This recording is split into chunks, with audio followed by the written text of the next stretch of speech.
present. Sri Vaiko ji. Thank you very much. Mr. Deputy Chairman, an abominable, shocking dictum was advocated from Florence in Italy.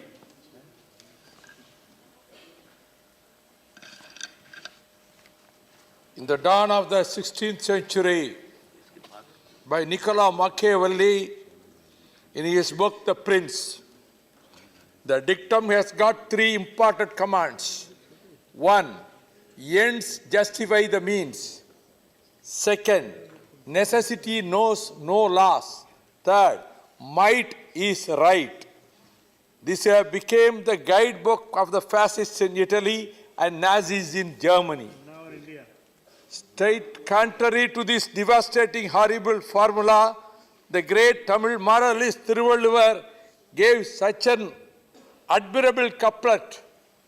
ஈன்றாள் பசிகாண்பான் ஆயினும் செய்யற்க சான்றோர் பழிக்கும் வினை.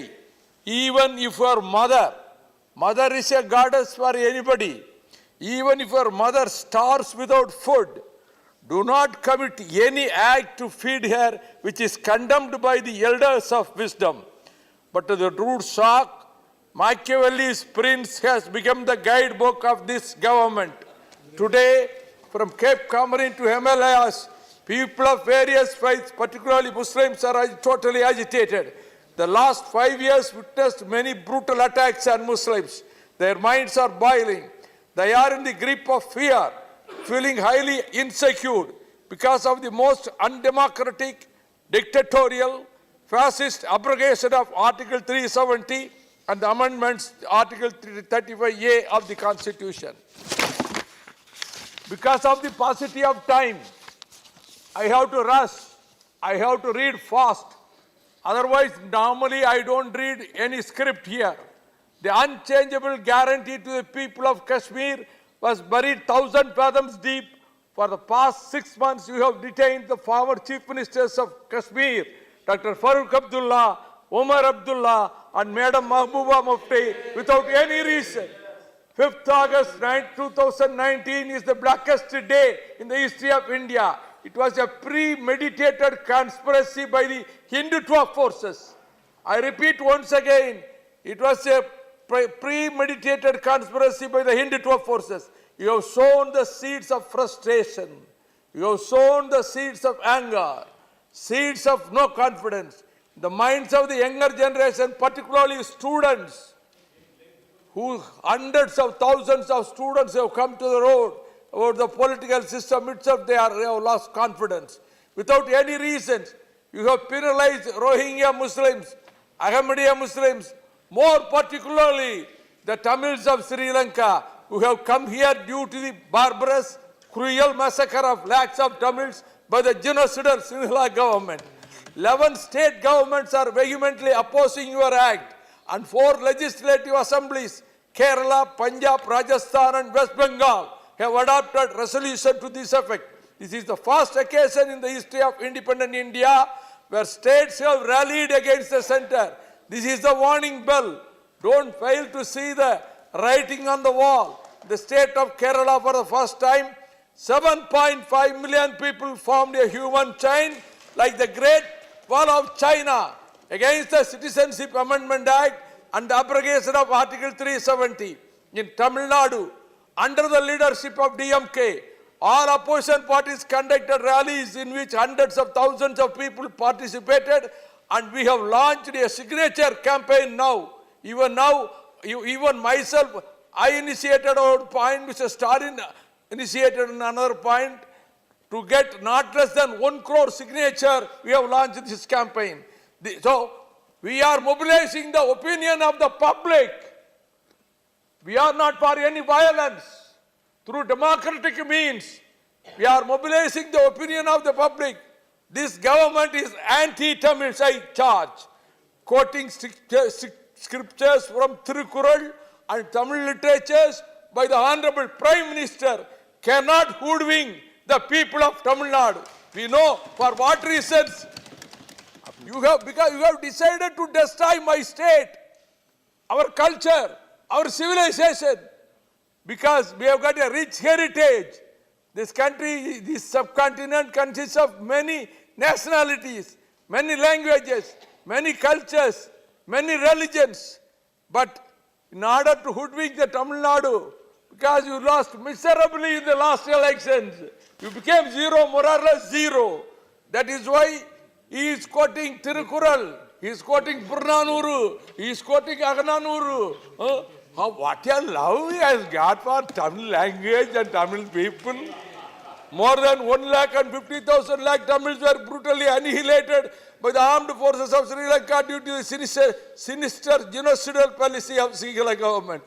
We have got umbilical relations for thousands of years.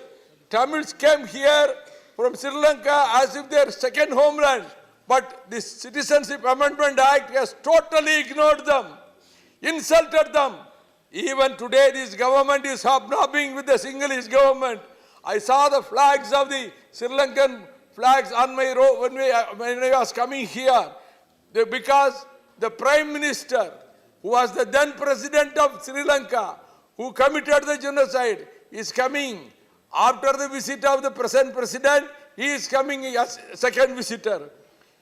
The then Defense Secretary during the genocide, Gotabaya Rajapaksa, became the President of Sri Lanka, and this government invited him and gave him red carpet welcome. This is nothing but terrible betrayal against the Tamils.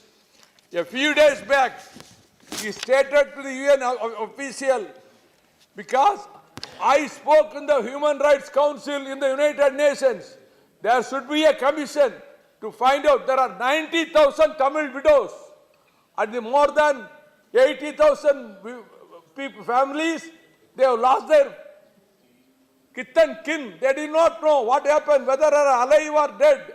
But few days back, the President stated to an UN official, those who disappeared have all become dead. What an audacious statement, what audacity he has got. But the government of India has announced huge financial aid to the tune of 360 crores to strengthen the defense forces of Sri Lanka. Now the Tamils in Sri Lanka have become more or less third-rate citizens or slaves.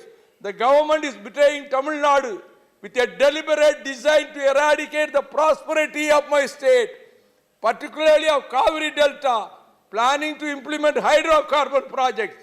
From Maracana up to Velangani, 324 wells have been sanctioned to extract methane gas, shale gas, hydrocarbon through hydrofracturing. Appeared in the tribunal for this. Hydrofracturing has been banned in 9 states in the United States and by 11 countries in Europe. To add insult to the injury, Honorable Minister Prakash Javadekar has openly stated that there is no need for environmental clearance for hydrocarbon project and no need for public hearing. This is nothing but utter fascism. On the other side, Karnataka government has planned and prepared to construct Megadatu Dam, for which 5,900 crores has been announced. Please this is conclude. against the letter and spirit of the final verdict of the Kaveri Tribunal and also the verdict of the Supreme Court. If the dam is constructed, our Matur Dam will not get water. I will take only 2 minutes, please. 1 minute, please. 1 minute. Only 2 minutes. 1 minute. I level my accusation against this government is trying to impose Hindi and Sanskrit throughout India by crooked methods. Do you want United India or Hindi India? If you want Hindi India, then you proceed. If you want United India, don't impose Hindi. This subcontinent consists of many nationalities, different religions, different languages, different cultures.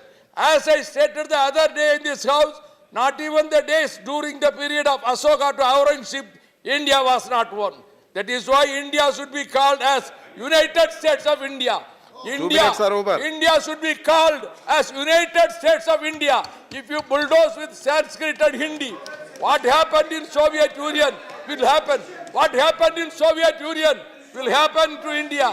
When the Please, centenary celebration, Accept his speech, nothing. when the Thank you. centenary celebration of 2047, Please let him the speak. landscape of today's India may not be there. Please conclude. I warn you. Conclude now. It's all 8 minutes.